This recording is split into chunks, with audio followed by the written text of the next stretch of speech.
everybody. Welcome on back. It's another Monday show here, our second whole show. Special guest star, Hey, how's everybody this Monday? I'm your host, JDV, and this is a show that we kind of talk about what happened over the weekend, answer some questions from you, and just kind of shoot the breeze and give you something to watch on Monday morning, because, you know, you don't like to work. Yeah, who does? Yeah, it's called work, not fun. Coming up next. Woo! Monday suck, bum bum bum. Monday suck, they suck. Welcome back into our Monday show here. Yes. Again, Jason Palmer, JDV. Okay, so Pet Cemetery came out. Yeah. It's the 30-year anniversary of the original movie, and that kind of ties into what I want our topic to be today, and also it's going to be an ongoing theme for the rest of the years. It's 2019 as we shoot this, and it's odd when you think about how many great horror and suspense films came out in a year that ended with 9. 1979 is considered to be the greatest year in horror films, even above the year Dracula or Frankenstein came out, or later years. We've had like in Conjuring, we've had some big years, but 1979 you have Alien, you have Halloween, you have Phantasm. Yep. Tall Man. Woo. What else do you have? Amityville Horror. Amityville Horror. That's crazy. Friday the 13th. Friday the 13th. Yep. Just right there, you can stop. And there are more movies that came out in 1979. It's just Alien alone is so crazy good. Halloween, man. Yeah. I mean, it's just nuts how much good stuff came out that year. And so, in 1989 we had what came out in '89 again? Pet Cemetery. Pet Cemetery. Besides Pet Cemetery, though, what do we have? A couple of other good movies. Pet Cemetery is very scary. The original. So if this new movie, I didn't see the new one yet. I know it also came out this week. I think the new one looks. I kind of like what. Yeah, it's just like I said on the show with War Pig. It's just too heavy of a story. Like because a kid has to get run over for that story to work. And I'm a parent now. I mean, it was freaky when I was not a parent. Now that I am, I definitely don't want to see it. I mean, the original. I mean, just when he says first, I played with. It's my morning beer. Everybody have a morning Bud Light. Your Monday will be much better. But only if you're like 14 or over, okay? Yes. I don't want to encourage anything. This is a family show. 14 and over. 1959 was the year that North by Northwest came out. And incredible film. Incredible film. In fact, that's the movie we're going to start with talking today. We're going to get in depth here. North by Northwest is probably his second or third best movie.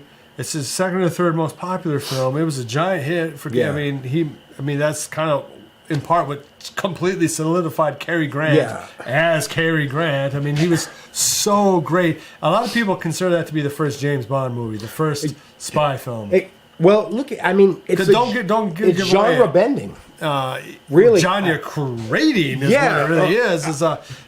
Because there's bits of everything. You look at the story, and there's really elements of. It's a thriller. Yeah, suspense thriller. It's a suspense thriller. It's a spy story. It's a spy. It's a incredible spy. Espionage. Yeah, it's incredible. Murder mystery. Murder mystery. Yeah, I mean, and it's got some great horror. action. There is horror in it. There's actual real horror in the story, and it's a beautifully photographed. It's got one of the most famous scenes in movie history when Cary Grant runs away from the biplane. Oh yeah, it's the landscape shooting in the film. Brilliant. Technically, it might be Hitchcock's most modern film. You say, well, Psycho is incredibly modern, except it's in black and white. Yeah. See, but North by Northwest is shot in beautiful Technicolor. Yeah. And did you know that it mentions the city Ypsilanti in Ann Arbor? Really? Yeah, because when they're in Grand Central Station, it's up next. Trains to Ann Arbor, Ypsilanti. Wow. No shit. Oh, that's really weird. Cary Grant is fantastic, and Eva Marie Saint is very, very good. I wouldn't call her great. Yeah. She's not Tippi Hedren. I mean, no, she's just no. She's a star below Tippi Hedren, but she's fine in the movie. Grant.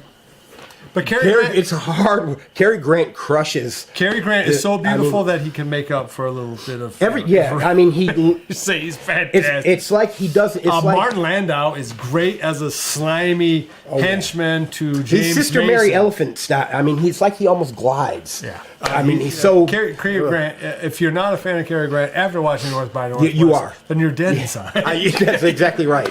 And you can watch that he's film. great. He's so good. I think that even younger kids can watch that film right now and say, "Wow, this is good." It's my first morning gin that you know.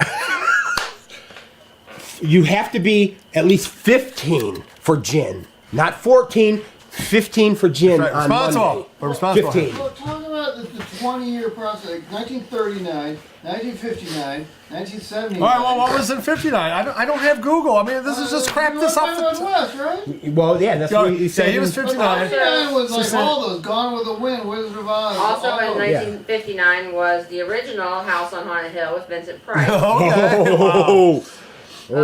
Says Vincent Price. Wow. Just the Mummy. Really? The Mummy. Oh, shit. Wow. We're getting into the hammer horror there. We're talking about famous, to this day, movies that came out in these years. It's just not that they're great, but like you've heard of The Matrix, right? You know, you have heard of North by Northwest. I hope you've heard of it. Fight Club. Fight Club, a scary film. It kind of is a nightmare film in a way. Plan 9 from Outer Space. Mr. Wood. Gotta give it to Wood. Mr. Wood. Gotta like that Angora. It's just a friendly Monday morning discussion. Get you through Angora. the day. You gotta love the Angora. Let's see, 1949 it says, Meet the Killer, Boris Karloff. An Abbott and Costello. Abbott and Costello. That's listed under horror. You know what was great about that? Decades ending with 9 tend to be The stronger, yeah. of which this is one, but this is not shaping up. What was Well, you never know because You never know. what was great? because a lot of great horror is being made independently. I'm not even talking about the crap we do. I'm talking about Hell House LLC. We always rave about that. Blackwell Ghost, Paranormal Activity. Come on, that was There's a lot of strong indie horror out there right now. Yeah. And if you want schlock, schlock. If you want some schlock, they got Terrorizer. I mean, what was it, Bloodline of the Dead? I mean, they're still making those kind of '80s cheesy, gory movies. If you're into that, that's part of what's cool about North by Northwest. Watch it again if you haven't seen it. Just listen to the score. Bernard Herrmann used to claim 50% of Hitchcock's success for his great movies because he did scores for all of them. And boy, if you listen to the score in North by Northwest, how incredibly modern that score is. Just how, how just sophisticated it is, right? Whenever he wants you to feel a certain way, you're feeling it before you even know the music's playing, and the music's been playing for 2 minutes. I don't know if that makes any sense, but it's a great score. As I'm watching it's a masterclass. Cary Grant, 10 out of 10. The photography is amazing. The story's great. The sound. To me, that is his best film. Yeah, Bernard Herrmann's score is great. Psycho. I would say they're just different genres for one thing. I mean, North by Northwest is not a horror film. No, it's not a horror film. It's not even really a horror suspense. It's mostly the suspense action. Yeah, that's exactly right. But now there are some horrific moments when he's making films, it seems like he's always teaching a lesson, trying to teach how to make films in all of his movies. I would agree with you. You know what I mean? I like North by Northwest more because it's not so many crazy murders. It does not involve a cannibal fucking grave robber guy, Ed Gein, which is what Psycho is. Because Hitchcock lets us know in every film, look what I'm doing. I'm having this character higher than this character, and we're doing the across the table talk, and I'm doing this, and I'm doing this. He was the master. He's still the best, other than Spielberg. Still not as good as him in making the audience a participation member of what's going to happen. Like the audience knows way more than the characters do. And the audience don't know shit. But they definitely don't know. Like that's part of the joy of North by Northwest.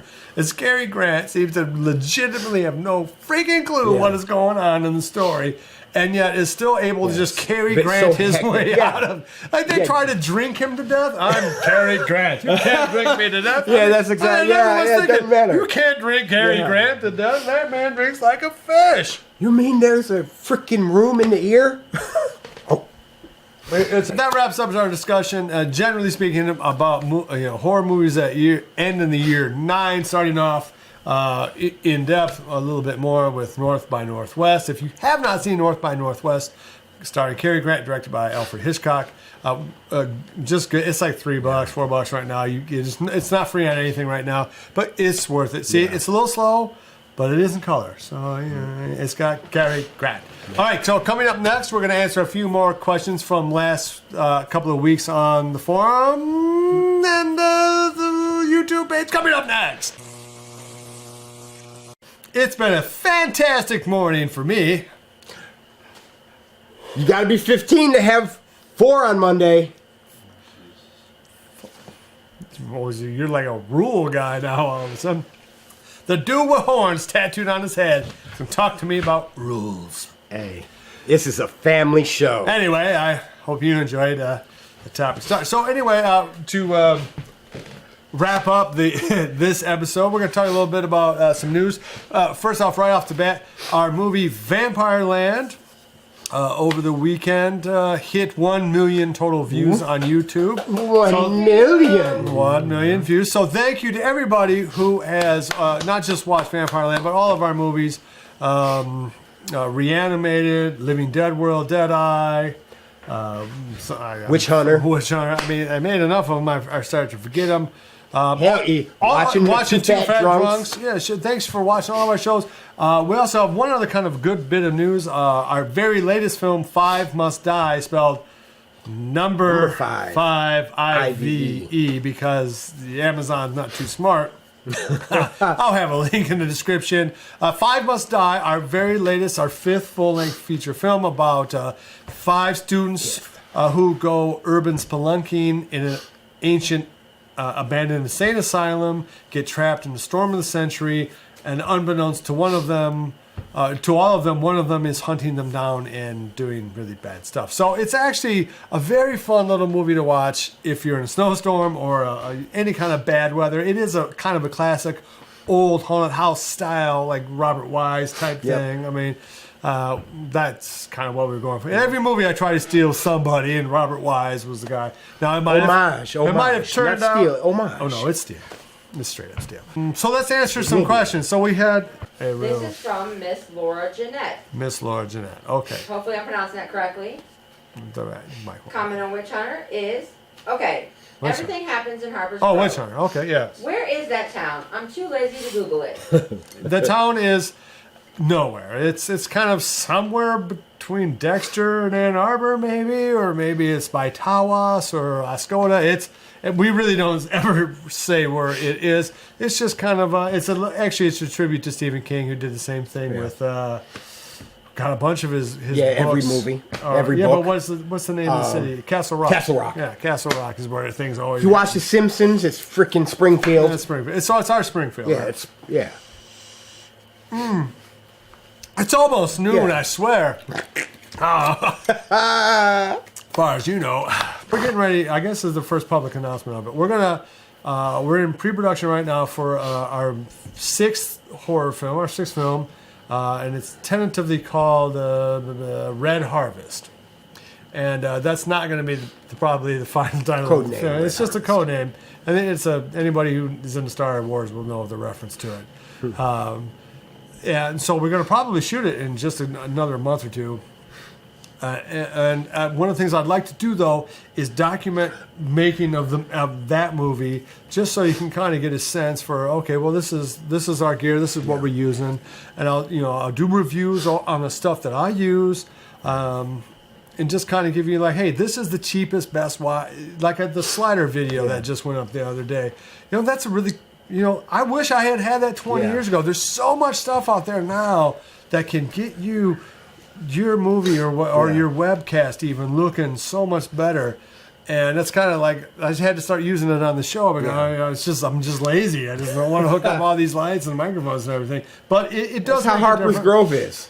This is how our We're just grow fucking and roll. lazy. So anyway, Thank you. all right. Well, anyway, this is the long episode. Thanks, Jeremy, for stopping by.